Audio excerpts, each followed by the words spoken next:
إن الحمد لله نحمده ونستعينه ونستغفره ونعوذ بالله من شرور أنفسنا ومن سيئات أعمالنا من يهده الله فلا مضل له ومن يضلل فلا هادي له وأشهد أن لا إله إلا الله وحده لا شريك له وأشهد أن محمدًا عبده ورسوله أما بعد فإن خير الحديث كتاب الله وخير الهدي هدي محمد صلى الله عليه وآله وسلم وشر الأمور محدثاتها وكل محدثة بدعة وكل بدعة ضلالة وكل ضلالة في النار اللهم صل وسلم على نبينا محمد وبارك وسلم وصل عليه أعوذ بالله من الشيطان الرجيم وإن تطيعوه تهتدوا عیوب اور نقائص سے منزہ اور پاکیزہ تمام قسم کی حمد و ثنا اللہ وحدہ لا شریک لہ کے لیے، اور درود و سلام شفیع للمذنبین خاتم النبیین رسول کریم رؤوف الرحیم صلی اللہ علیہ وآلہ وسلم کی ذات اقدس پر۔ سامعین محترم، گزشتہ تسلسل سے جو خطبات جمعہ کا موضوع ہے وہ نبی علیہ الصلاۃ والسلام کی سیرت ہے۔ اب ہر عمل کا ایک نتیجہ ہوتا ہے۔ نبی علیہ الصلاۃ والسلام کی سیرت کو پڑھنے، سنانے، سمجھنے کا جو مقصد ہے وہ آپ صلی اللہ علیہ وآلہ وسلم کی محبت ہے۔ نبی علیہ الصلاۃ والسلام کی محبت مومن کے لیے سب سے قیمتی اثاثہ ہے، لیکن اس محبت کی چند علامات اور اس محبت کے کچھ تقاضے ہیں۔ پہلی چیز کہ انسان کی شکل و صورت جو ہے، اس کی وضاحت، اس کی حیت جو ہے وہ نبی علیہ الصلاۃ والسلام کے مطابق ہونی چاہیے۔ اس حوالے سے تین طرح کے لوگ آپ کو نظر آئیں گے اور ملیں گے۔ ایک طبقہ وہ ہے کہ جن کی بظاہر حالت جو ہے وہ نبی علیہ الصلاۃ والسلام کی سنت کے مطابق تو نہیں، لیکن ان کا عقیدہ، ان کی دعوت وہ نبی علیہ الصلاۃ والسلام والی ہے۔ دوسرا گروہ ہے کہ بظاہر شکل و صورت جو ہے وہ تو سنت کے مطابق ہے، اور زندگی جو ہے وہ اس کے برعکس بالکل الٹ ہے۔ لوگ ان کی ٹخنوں سے اوپر سلوار اور داڑھی کو دیکھ کر ان پر اعتبار کرتے ہیں، لیکن نقصان، دھوکے، ضرر کے سوا جو ہے وہ کچھ بھی نہیں ہے۔ لیکن کمال کیا ہے؟ کمال یہ ہے کہ انسان کی بظاہر حالت بھی سنت کے مطابق ہونی چاہیے، اور اس کی جو زندگی ہے وہ بھی سنت کے مطابق ہونی چاہیے۔ میں بڑی معذرت کے ساتھ ایک بات کرنا چاہتا ہوں۔ جن لوگوں کو اللہ تعالیٰ نے داڑھیوں کی توفیق دی ہے وہ داڑھیوں کے منافی ایسے کام کرتے ہیں کہ لوگوں کو کہنا پڑتا ہے کہ بھائی تو داڑھی رکھی کو خیال کر۔ یہ جملہ جو ہے اپنے گرد و پیش دیکھا ہوگا۔ جو داڑھیاں رکھنے والے ہیں شیطان ان کو ایک جھانسا دیتا ہے۔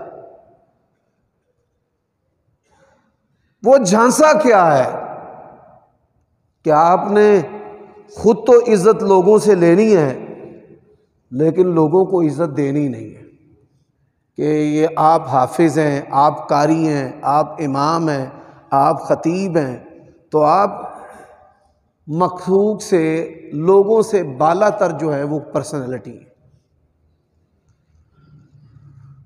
یہی وجہ ہے کہ تو تکرار اور غیظ و غضب میں آپ کو اکثر جو ہیں وہ مذہبی چہرے پیش نظر آئیں گے۔ او بھائیو، یہ دعوت ہے، یہ دعوت معاشرے کے اندر تب عزت پائے گی کہ جب آپ کا جو گفتار ہے وہ بھی سنت کے مطابق ہوگا، وگرنہ یہ بیزاری اور نفرت کا باعث ہے۔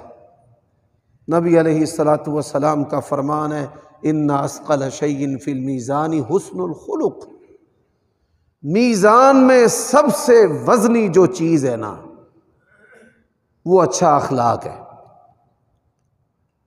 اچھا، کئی بندے جو ہیں ان کو یہ احساس کمتری ہوتا ہے اور وہ یہ بات کہتے بھی نظر آتے ہیں مینو مولوی نہ سمجھی۔ اچھا بھئی، تجھے مولوی نہ سمجھے تو کیا فرعون سمجھ لے؟ یعنی وہ باور کروانا چاہتے ہیں کہ میں نے جو داڑھی رکھی ہوئی ہے مجھے کوئی نیکوکار نہ سمجھ لینا، میں تو بڑا ظالم، فاسق، بدکار، کھا جانے والا، مار دینے والا، اڑا کے رکھ دینے والا بندہ ہوں۔ اعوذ باللہ ان اکون من الجاہلین۔ یہ جو جملہ ہے یہ بھی اللہ تعالیٰ کی ناراضگی والا جملہ ہے، ناپسندیدہ جملہ ہے۔ حضرات، بظاہر جو حالت ہے سنت کے مطابق، لیکن اس سے اہم جو چیز ہے وہ انسان کے معاملات ہے، اس کا کردار ہے۔ آپ کے اندر زنا، بدکاری اور فواحش کا فتنہ نہیں ہونا چاہیے۔ آپ کی جو خلوت ہے وہ پاکیزہ ہونی چاہیے۔ اس کائنات کے اندر سب سے جو قیمتی شخصیت ہے وہ انسان ہے، جس کو حیوان ناطق کہا جاتا ہے، اور انسان کے وجود کے اندر جو سب سے قیمتی چیز ہے وہ یہ اللہ تعالیٰ کا دیا ہوا دماغ ہے۔ کائنات کے اندر آپ کو جتنی بھی جدت اور آسائشیں اور آسانیاں نظر آ رہی ہیں یہ اس انسانی دماغ کی دریافت ہے۔ افسوس ہوتا ہے کہ اتنی قیمتی چیز کے اندر لوگوں کی جو سوچ ہے وہ فواحش، زنا، بدکاری، حسن، دھوکہ، ملاوٹ، کس طرح اس سے بدلہ لینا ہے، ساری زندگی جو ہے وہ ان کی اسی کام کے اندر گزر جاتی ہے۔ یہی وجہ ہے کہ وہ معاشرے میں چاہ کر بھی کوئی اچھا کام نہیں کر پاتے۔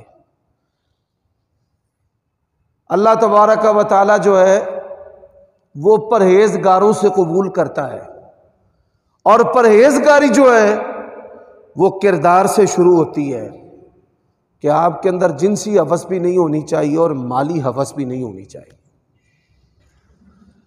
حضرات دیکھیں، دنیا لوگ کماتے ہیں۔ نبی علیہ الصلوۃ والسلام نے فرمایا کہ رہبانیت اسلام کے اندر نہیں ہے۔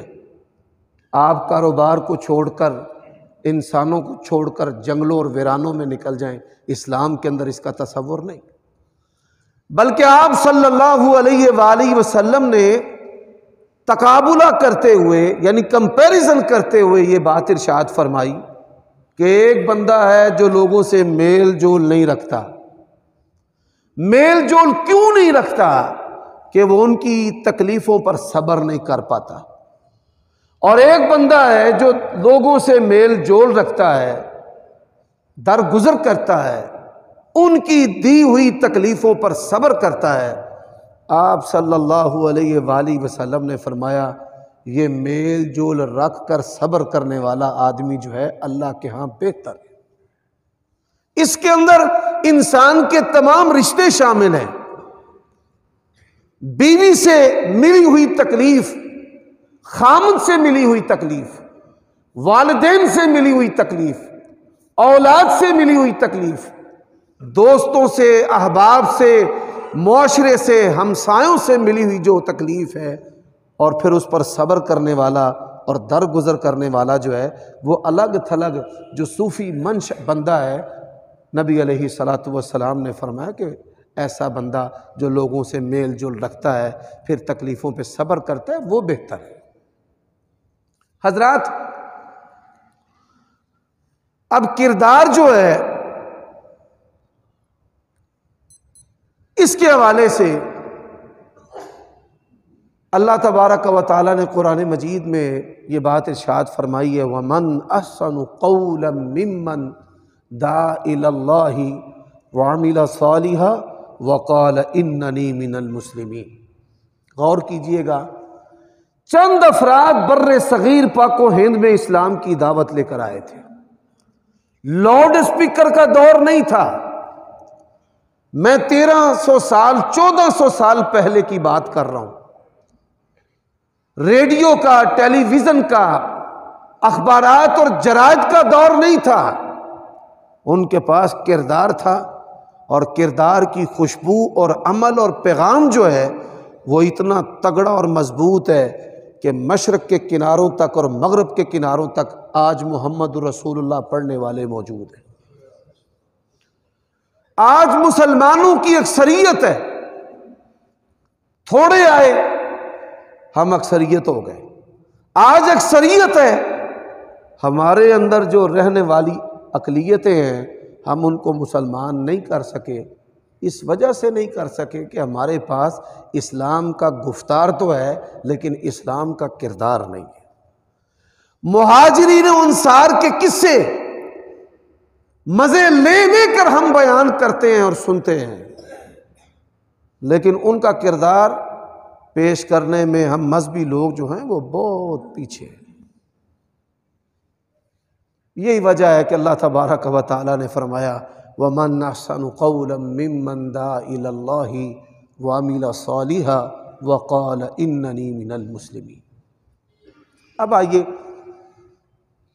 میں عبادات میں، معاملات میں مثالیں دینا چاہتا ہوں مزید، اور میں آج کے خطبہ جمعہ کے اندر یہ بات بھی آپ کے سامنے رکھنا چاہتا ہوں کہ جس طرح محبت مصطفیٰ اتحاد کا باعث ہے، شیطان نے ایسی عیاری اور چالیں تیار کی ہیں کہ آج نبی علیہ الصلوۃ والسلام کے محبت کے نام پر امت کو پھاڑا جا رہا ہے، قتل کیا جا رہا ہے، ان پر کفر کے فتوے لگائے جا رہے ہیں، اور اس کے لیے جو ٹائٹل اختیار کیا جاتا ہے وہ عشق مصطفیٰ ہے۔ کیسی عجیب بات ہے۔ حضرات سنتے جائیے، آپ صلی اللہ علیہ وآلہ وسلم مسجد نبوی کے اندر تشریف فرما ہے۔ میں یہاں پر دو مثالیں دیتا ہوں عبادات کی۔ نبی علیہ الصلوۃ والسلام مسجد نبوی میں تشریف فرما ہے، ایک شخص آیا، اس نے نماز پڑھی، نماز پڑھنے کے بعد وہ نبی علیہ الصلوۃ والسلام کے پاس آتا ہے اور آپ کو سلام کرتا ہے۔ حضرات، اس حدیث کے اندر بڑے ایمانی سبق ہے۔ لوگ آج ڈٹھائی سے بے عملی کرتے ہیں، نماز پڑھنے کی دعوت دیں تو وہ کہتے ہیں نماز دل کی پڑھی ہے، ہمیں ہماری نسبت بچائے گی، اور آخرت کی فکر میں عمل کرنے کی بجائے وہ نسبتیں اپنے ناموں کے ساتھ جوڑتے نظر آتے ہیں۔ کوئی قادری ہے، کوئی نقش بندی ہے، کوئی سہر وردی ہے، بڑی معذرت کے ساتھ۔ شخصی طور پر ہم ان کا احترام کرتے ہیں، لیکن بات عقیدے کی ہے۔ اب یہ جو بندہ مسجد نبوی کے اندر آیا ہے، اس کی نسبت جو ہے وہ نبی علیہ الصلوۃ والسلام کی طرف ہے، آپ کی نسبت سے یہ صحابی ہے، آپ کے حلقہ یارہ اور حلقہ تعلیم میں شامل ہونے کی وجہ سے یہ نماز پڑھ رہا ہے۔ نبی علیہ الصلوۃ والسلام کے پاس آیا، آپ نے فرمایا ارجع فصلی فإنک لم تصلی، چل جا کر نماز پڑھ، تو نے نماز پڑھی نہیں۔ آپ کو تو یہ کہنا چاہیے تھا کہ میری نسبت ہی کافی ہے، نماز پڑھنے کی ضرورت کیا ہے؟ دنیا کے اندر سب سے تگڑی جو نسبت ہے وہ نبی علیہ الصلوۃ والسلام کی نسبت ہے، نسبت ہی کافی ہے۔ وہ گیا، اس نے جا کر نماز پڑھی، پھر آیا، پھر کہتا ہے السلام علیکم یا رسول اللہ، آپ پر اللہ کی سلامتی ہو۔ فرمائے ارجع فصلی فإنک لم تصلی، واپس جا کر دوبارہ نماز پڑھ۔ اس نے پھر نماز پڑھی، پھر تیسری مرتبہ آیا، پھر اس نے اللہ کے نبی کو سلام کیا، پھر اللہ کے نبی نے کہا چل واپس جا نماز پڑھ، تو نے نماز نہیں پڑھی۔ وہ پھر نماز پڑھتا ہے اور نماز پڑھ کے نبی علیہ الصلوۃ والسلام کے پاس آتا ہے، یا رسول اللہ جیسی مجھے آتی تھی میں نے ویسی پڑھی ہے، آپ مجھے سکھا دیں۔ پھر نبی علیہ الصلوۃ والسلام نے اس کو نماز سکھائی ہے۔ حضرات، اس حدیث میں دو باتیں ہیں۔ پہلی بات کہ نسبت صرف کام نہیں آئے، عمل انسان کو کرنا پڑے گا، اور عمل بھی انسان نے کرنا ہے، اپنی مرضی سے نہیں کرنا، اس نے نبی علیہ الصلوۃ والسلام کی فرما برداری کے مطابق کرنا۔ اچھا حضرات، یہ موسم بہار ہے نیک لوگوں کے لیے، جو دوست اپنے بچوں کو نمازوں کا پابند بنانا چاہتے ہیں، یہ ان کے لیے بڑا خوشگوار سازگار جو ہے وہ سردی کا موسم ہے۔ دن ٹھنڈے ہیں، آپ روزے رکھیں، راتیں لمبی ہیں، آپ قیام کریں، فجر کے وقت اپنے بچوں کو لے کر فجر کی جماعت کا پابند بنائیں، جماعت کے ساتھ نماز پڑھنا نبی علیہ الصلوۃ والسلام کا محبوب ترین عمل ہے۔ اور آپ یہ سن کر حیران ہوں گے، آپ صلی اللہ علیہ وسلم نے فرمایا ید اللہ علی الجماع، جماعت پر اللہ کا ہاتھ ہے۔ فرقوں، تنظیموں اور پارٹیوں نے اس حدیث کو اپنے اوپر فٹ کرنا شروع کر دیا ہے، حالانکہ اس سے مراد سب سے پہلی جو مراد ہے وہ 5 وقت کی نماز ہے، کہ جب آپ باجماعت نماز ادا کریں گے تو آپ پر کس کا ہاتھ ہے؟ اللہ تعالیٰ کا۔ کسی بھی انسان کی خوش نصیبی کے لیے اس سے بڑھ کر اور کیا ہو سکتا ہے کہ اس پر اللہ کا ہاتھ ہو۔ یہ محاورہ اور جملہ جو ہے ہمارے معاشرے میں بولا جاتا ہے، میرے پیچھے فلانے دا ہاتھ تھے، پاجی میرے تے ہاتھ رکھے آنے۔ یہ ہم جملہ بولتے ہیں کہ میں ماڑا بندہ ہاں، میرے تے ہاتھ رکھے آنے۔ اور میرے بھائیوں کے جس پر اللہ کا ہاتھ ہے اس کے لیے اس سے بڑھ کر سعادت اور کیا ہو سکتی ہے۔ لیکن بڑی معذرت کے ساتھ ہم یہ جو اپنے آپ کو اہل حدیث اور اہل سنت کہلوانے والے ہیں نا، ہمارے اندر جماعت سے پیچھے رہنے کی کوتاہی جو ہے نا وہ پیدائشی طور پر پائی جاتی ہے۔ میں فوراً پہچان جاتا ہوں، آواز سن کر ہی پہچان جاتا ہوں کہ بھائی اس بندے کا فرقہ کیا ہے۔ مسجد کے اندر اونچی اونچی باتیں کرنا، نہ پہلے نفل پڑھنا نہ بعد والے پڑھنا، جماعت کی پرواہ نہ کرنا، عقل مندوں کے لیے اشارہ کافی ہے کہ یہ کن لوگوں کا وتیرہ اور کن لوگوں کا طریقہ ہے۔ یہ آپ کبھی بھی ساری زندگی اللہ تعالیٰ اور اس کے رسول کے پسندیدہ نہیں بن سکتے۔ محبت مصطفیٰ کے کچھ تقاضے ہیں، وہ تقاضے آپ کو پورا کرنا پڑیں گے۔ حضرات، آپ صلی اللہ علیہ وآلہ وسلم نے فرمایا تم میں سے کوئی شخص بھی جمعے کا روزہ نہ رکھے۔ جمعے کا روزہ، یہ جمعے کا روزہ جو ہے اس کو عید بھی قرار دیا گیا ہے، اس میں جمعے کے اہتمام میں لوگ چھٹی بھی کرتے ہیں، کھانے بھی پکتے ہیں، لباس بھی سونا اور عمدہ اور اچھا پہنتے ہیں، غسل اور طہارت بھی کرتے ہیں۔ اس کا اہتمام ہے تمام مسلمانوں کے اندر، بلکہ مسلمانوں کی دیکھا دیکھی کئی اقوام کے اندر بھی اس کا جو ہے وہ اہتمام موجود ہے۔ نبی علیہ السلام نے فرمایا کہ جمعے کا جو روزہ ہے وہ نہیں رکھنا، ہاں ایک دن پہلے رکھ لے اور ایک دن بعد، یعنی جمعے کا اگر آپ نے روزہ رکھنا ہے تو یا تو آپ نے جمعرات کا روزہ رکھا ہو تو آپ جمعے کا روزہ رکھ سکتے ہیں، اور اگر جمعے کا روزہ آپ نے رکھنا ہے تو ساتھ آپ کو ہفتے کا روزہ بھی رکھنا پڑے گا۔ آپ صلی اللہ علیہ وآلہ وسلم اپنے گھر میں آئے، یہ گھر کس کا ہے؟ سیدہ ماریہ رضی اللہ تعالی عنہا ام المومنین کا۔ آپ صلی اللہ علیہ وآلہ وسلم نے محسوس کیا ہے کہ یہ کچھ کھا اور پی نہیں رہی، مجھے اس نے پیش کر دیا ہے لیکن نہ خود اس نے چکھا ہے، نہ کھایا ہے، نہ پیا ہے، بلکہ آپ صلی اللہ علیہ وآلہ وسلم کی سیرت کا ایک خوبصورت حصہ یہ بھی ہے کہ آپ اپنے کھانے میں سے کچھ اپنی ازواج کے لیے چھوڑ دیا کرتے تھے۔ آپ کے چھوڑے ہوئے سے تبرک لینا یہ نبی علیہ السلام کی ازواج کا طریقہ تھا۔ تو آپ صلی اللہ علیہ وسلم نے دیکھا کہ یہ نہ کھا رہی ہے نہ پی رہی ہے، دن جمعے کا تھا۔ نبی علیہ السلام نے فرمایا کیا وجہ ہے، تو نے کچھ کھایا پیا نہیں ہے؟ وہ کہنے لگی یا رسول اللہ صلی اللہ علیہ وسلم میرا روزہ ہے۔ فرمایا کل روزہ رکھا تھا؟ نہیں میں نے تو نہیں رکھا۔ فرمایا کل رکھنے کا ارادہ ہے؟ فرمانے لگی نہیں یا رسول اللہ کل رکھنے کا بھی ارادہ نہیں ہے۔ فرمایا آج کا جو روزہ ہے یہ افطار کر دے۔ میں نے جمعے کا جو روزہ ہے اللہ تعالیٰ کے حکم سے، نبی علیہ السلام شریعت کا کوئی کام، کوئی عمل، کوئی قول کس کی حکم مرضی سے؟ اللہ تعالیٰ کی مرضی سے۔ فرمایا میں نے جمعے کے روزے سے منع کیا ہے۔ حضرات اسی مناسبت سے میں دو باتیں آپ کی خدمت میں مزید عرض کرنا چاہتا ہوں جو معاملاتی زندگی کے حوالے سے ہیں۔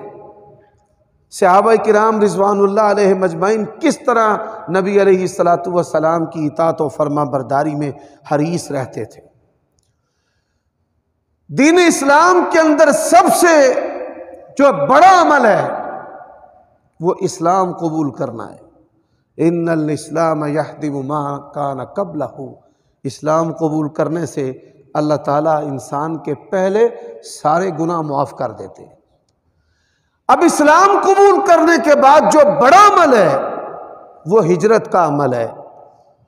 نبی علیہ السلام کا فرمان ہے ان الہجرت تہدم ما کان قبلہ، اللہ کے لیے ہجرت کرنا اتنا بڑا عمل ہے کہ اللہ تعالیٰ اس عمل کی وجہ سے انسان کے پہلے سارے گناہ معاف کر دیتا ہے۔ اب جو ہجرت مدینہ ہے قیامت کی صبح تک ہجرت مدینہ جیسا عمل نہیں ہو سکتا، کیونکہ یہ عمل نبی علیہ السلام نے کیا ہے اور آپ کی معیت میں صحابہ کرام نے مکہ سے مدینہ کی طرف ہجرت کی ہے، اور یہ اتنا بڑا عمل ہے۔ قرآن مجید نے مہاجرین کو ہجرت کے عمل کی وجہ سے اولئک ھم المؤمنون حقا، پکے سچے کھرے مومنین کا لقب اور وصف عطا کیا۔ حضرات جب مدینہ پہنچے تو نبی صلی اللہ علیہ وسلم نے ایک صحابی کو طلب کیا۔ اللہ تبارک و تعالی نے اپنے نبی سے کہا آپ کی پوری جماعت کی ہجرت قبول ہے، لیکن اس بندے کی ہجرت جو ہے قبول نہیں۔ اب لوگ حیران رہ گئے۔ ذرا غور کیجئے، لمحہ بلمحہ اور پہلو بپہلو ہجرت جو ہے وہ نبی علیہ السلام کی موجودگی میں آپ کی معیت میں ہو رہی ہے۔ ہجرت کرنے والا صحابی مسلمان مومن ہے، اولئک ھم المؤمنون حقا، جن کو اللہ تعالیٰ نے پکے سچے مومن قرار دیا ہے۔ لیکن نیک عمل بھی نیک ہے، عمل اللہ کے نبی کی موجودگی میں ہو رہا ہے، عمل کرنے والے بھی نیک ہے، عمل بھی نیک ہے، اور سید الصلحاء جو نبی علیہ السلام نیکوکاروں کے سردار ہیں ان کی موجودگی میں ہو رہا ہے، لیکن قبول کیوں نہیں ہے؟ انما الاعمال بالنیات، اعمال کا دار و مدار جو ہے وہ نیتوں پر ہے۔ اس نے ہجرت کرتے ہوئے یہ نیت کی فلاں عورت سے میری محبت ہے تو چلو اس کے ساتھ جا کر میں شادی کر لوں گا۔ حضرات، اس عمل کی وجہ سے اللہ تبارک و تعالی نے اس عظیم صحابی کو، پکے مومن کو، اس ثواب سے محروم کر دیا، اور جو مہاجرین کے فضائل حاصل کرنے والی جماعت ہے اس سے باہر نکال دی۔ حضرات، میں اس کی ایک اور مثال دیتا ہوں۔ آج لوگ کہتے ہیں جی جڑا جتھے لگا ٹھیک ہے، دنیا کا مال چوری ہو، یہ چوری تو بڑی مثال ہے نا۔ آپ کبھی آزما کر دیکھ لیں، اپنے موٹر سائیکل کے اشارے کو چلا دیں، یا اپنے موٹر سائیکل کا جو سٹینڈ ہے اس کو نیچے رکھ کے گاڑی موٹر سائیکل چلائیں، آپ کو 20 لوگ آوازیں دیں گے، بھائی سٹینڈ اتے کر لائے، اشارہ بند کر لائے۔ اس کا مقصد کیا ہے کہ آپ کے ساتھ کوئی حادثہ نہ ہو جائے۔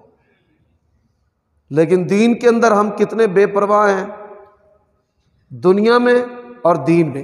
دین میں کتنے بے پرواہ ہیں، ہم کہتے ہیں جیڑا جتھے لگ گیا ٹھیک لگ گیا بھائی، سانو کی۔ روئے زمین کا سب سے بدترین کفر یہ جملہ ہے۔ اگر اس بات کی کوئی حقیقت ہوتی تو انبیاء علیہ السلام کیوں قتل ہوتے؟ انبیاء کو بے دردی سے قتل کیا گیا ہے۔ ان کا جرم کیا تھا؟ وَمَا نَقَمُوا مِنْهُمْ إِلَّا أَن يُؤْمِنُوا بِاللَّهِ الْعَزِيزِ الْحَمِيدِ۔ ان کا جرم کہ وہ نیکی کی دعوت کر دیتے تھے، لوگوں کو اچھائی بتاتے تھے اور برائی سے روکتے تھے۔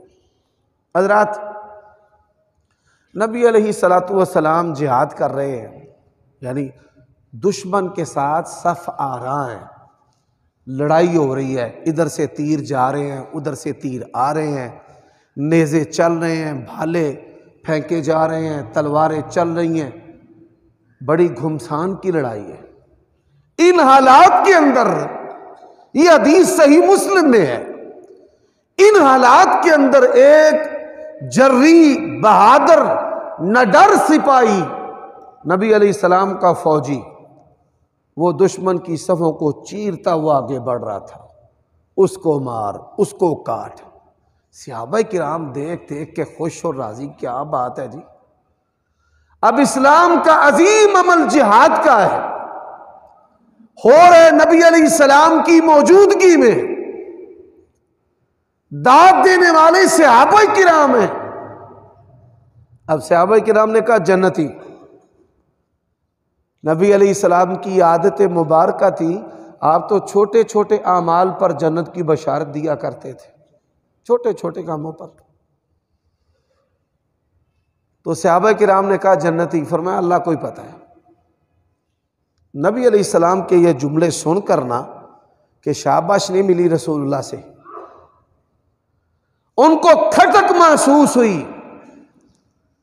جب انہوں نے اپنی آنکھیں اس پر لگا دی، دیکھی تو صحیح، کیا وجہ ہے کہ اللہ کے نبی نے کہا ہے کہ اللہ کو ہی پتہ ہے؟ کیا دیکھا کہ اس کو اتنے زخم لگ گئے، زخموں کی وجہ سے تکلیف کو برداشت نہیں کر سکا، اور اپنا نیزہ اپنے دل پر چبھو کر اس نے خودکشی کر لی۔ میرے بھائیوں دوستو،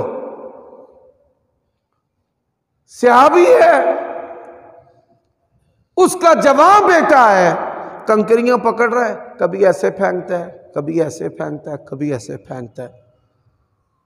سبحان اللہ، یہ اسلام دین ہے، دنیا کے کسی دین کے اندر اس کی مثال نہیں ملتی۔ انہوں نے کہا کہ رسول اللہ صلی اللہ علیہ وسلم نے بے مقصد کنکر پھینکنے سے منع کیا ہے۔ یہ بے مقصد بچوں کی عادت ہوتی ہے، کئی بڑے بھی ایسے کرتے ہیں، بے مقصد اینٹ وٹا روڑا پھڑیا تو انہوں فضا دے وچ اچھال دیتا۔ پرندے کو لگ جاتا ہے، راہگیر کو لگ جاتا ہے، کسی کے گھر میں جا کر گر جائے گا۔ جب اس نے پھر کنکر پھینکا تو انہوں نے اسے بڑے کھڑکدار لفظوں کے ساتھ ڈانٹا کہ تیری جرت کیسے ہوئی ہے؟ میں نے تجھے نبی علیہ الصلوۃ والسلام کی حدیث سنائی ہے اور تو نے پھر کنکر اٹھا کر پھینک دیا ہے، چل سنت کی مخالفت کی وجہ سے میں تجھ سے بات نہیں کروں گا۔ اسے معافی مانگنی پڑی، منانا پڑا کہ نہیں جی آئندہ سے ایسی کوئی حرکت نہیں ہے۔ حضرات آئیے، آج امت کے اندر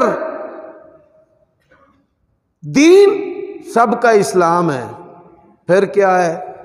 پھر اہل سنت اور اہل تشیع کی تقسیم ہے، پھر اہل سنت کے اندر حنفی، شافعی، مالکی، حنبلی کی تقسیم ہے، پھر ان گروہوں کے اندر مسلک کی تقسیم ہے، پھر مسلک کے اندر نسبتوں کی تقسیم ہے۔ یہ تقسیم در تقسیم کا عمل جو ہے، کس نے آپ کو اس کی اجازت دی ہے؟ ما انزل اللہ بہا من سلطان۔ اور آپ کو ایک بڑی افسوسناک بات سناتا ہوں، یہ جو خلافت عثمانیہ ہے، آج کل ترکی ڈرامے جو ہیں وہ لوگ بڑے شوق سے دیکھتے ہیں۔ ترکوں کے دور میں ارض حجاز پر ان کی حکومت تھی اور شریف مکہ یعنی مکہ کا جو گورنر تھا وہ ان کے زیر اثر ہوا کرتا تھا۔ اس دور میں اللہ تعالیٰ کے گھر میں بیت اللہ کے اندر 4 مصلے تھے، شافعیوں کا الگ، مالکیوں کا الگ، حنبلیوں کا الگ، ایک دوسرے کے پیچھے نمازیں نہیں پڑھتے تھے، ایک دوسرے کی ضد میں بیٹھے رہتے تھے، ٹکراؤ کرتے تھے، ایک دوسرے کی نمازوں کو خراب کرنے کی کوشش کرتے تھے ضد میں۔ یہ امت جو ہے ایویں ہی ذلت کے کار میں نہیں گر گئی، صدیوں تک ہم نے کھلواڑ کیا دین کے ساتھ، سنت کے ساتھ، غیرت کے ساتھ، تب جا کر ہم یہاں پر پہنچے ہیں کہ ہم سے اٹھا ہی نہیں جا رہا، ہلا ہی نہیں جا رہا۔ میرے بھائیوں دوستو، یہ حالات تھے وہاں پر۔ اس کے بعد امام ابو حنیفہ رحمہ اللہ، ان کے نام پر ایک فرقہ بنا ہے حنفی۔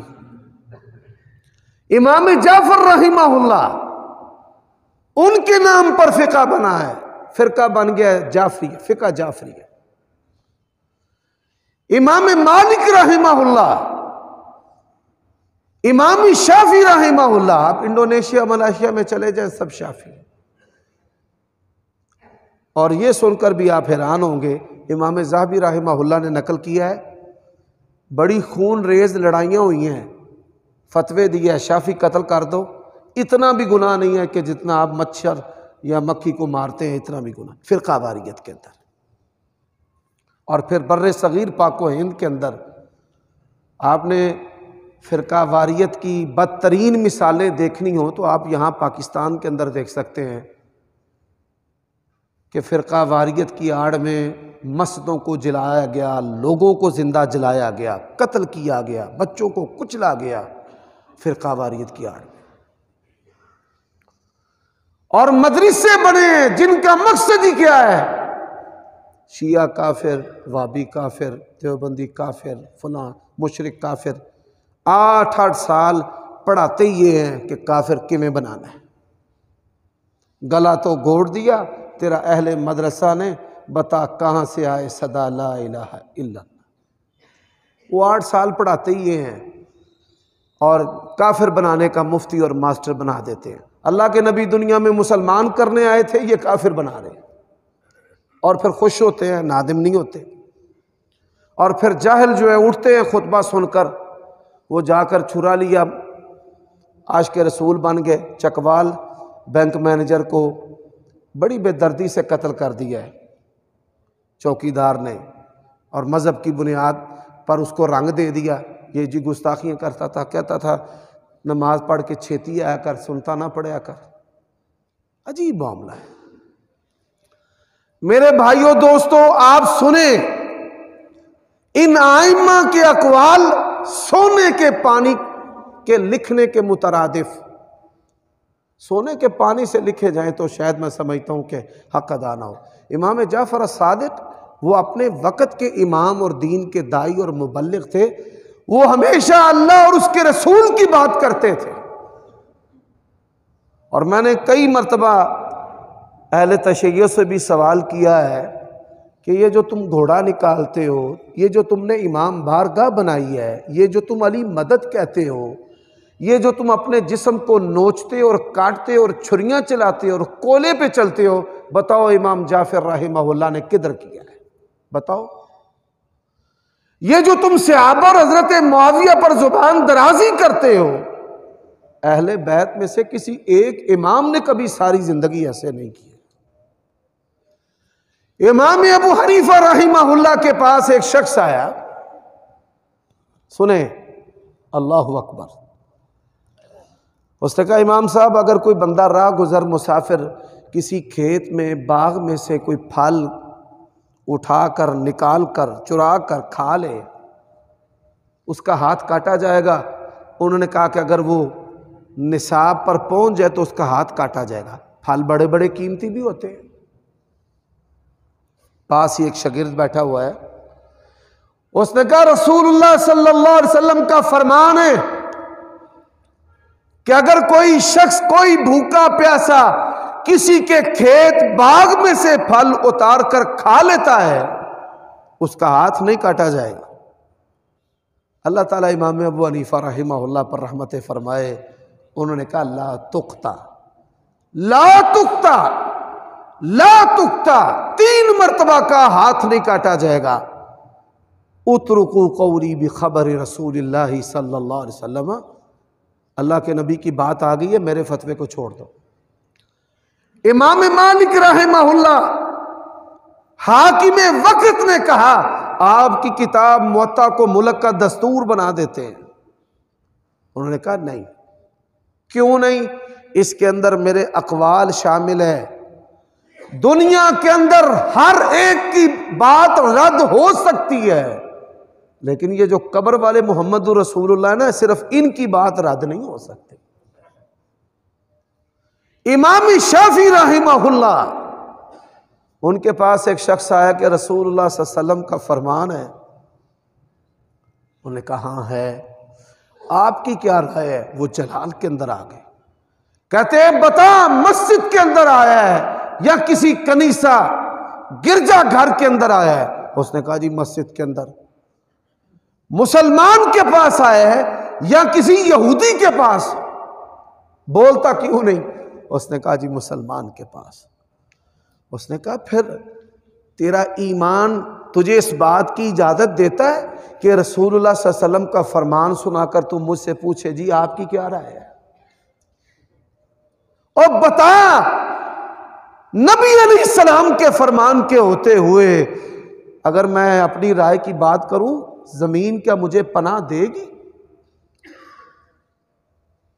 ایک بندے نے امام شافعی رحمہ اللہ سے مسئلہ پوچھا، حرم کی جو زمین ہے مدینہ کے اندر مکہ کے اندر ہوٹل ہیں، دکانیں ہیں، مکانات ہیں، اس کی جو خرید و فروخت ہے یہ جائز ہے؟ انہوں نے کہا جائز ہے۔ دلیل کیا ہے؟ فرمانے لگے نبی علیہ السلام فتح مکہ کے موقع پر تشریف لائے تو آپ کے جو آبائی گھر تھے وہ عقیل بن ابی طالب نے بیچ دیے تھے۔ تو نبی علیہ السلام نے شکوہ کرتے ہوئے کہا کہ عقیل نے تو ہمارے ٹھہرنے کے لیے کوئی گھر چھوڑا ہی نہیں ہے، سارے ہی بیچ دیتے سو۔ تو اگر بیچنا ممنوع ہوتا تو اللہ کے نبی اسی وقت اس کو باطل قرار دیتے کہ یہ تو بیچنا جائز ہی نہیں تھا، آپ نے اس خرید و فروخت کو باقی رکھا ہے۔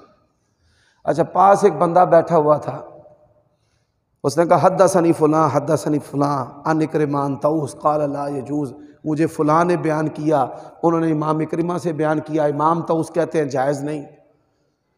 فرماتے ہیں تیرا علاج ہے تجھے جوتے مارے جائیں، تجھے کوڑے مارے جائیں، تب تک تجھے قید کے اندر رکھا جائے تب جب تک تیرا دماغ درست نہ ہو جائے کہ رسول اللہ کا جب فرمان آ جائے تو فلاں فلاں فلاں فلاں نہیں چل رہا ہوں۔